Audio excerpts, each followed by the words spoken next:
तर आता संध्याकाळ झालेली आहे आणि इकडे 14 फेब्रुवारीला आज स्वानेतीमध्ये लांप्रोबा फेस्टिवल आहे.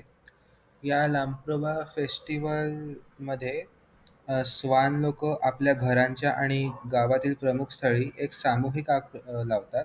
या आगीमागे एक धार्मिक आणि सांस्कृतिक अर्थ आहे. ती एक प्रकारे ताजेपणा, एकता आणि जीवनाची नवीन ऊर्जा आणण्याचं प्रतीक आहे.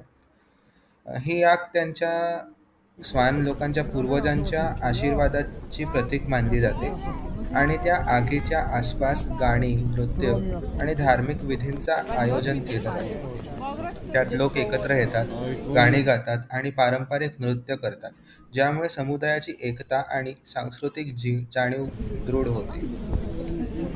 लांप्रोबा आगीचं महत्त्व असं आहे, की ते स्वान लोकांच्या परंपरेतील एक अत्यंत पवित्र आणि आध्यात्मिक घटना मानली जाते, जे त्यांच्याशी संबंधित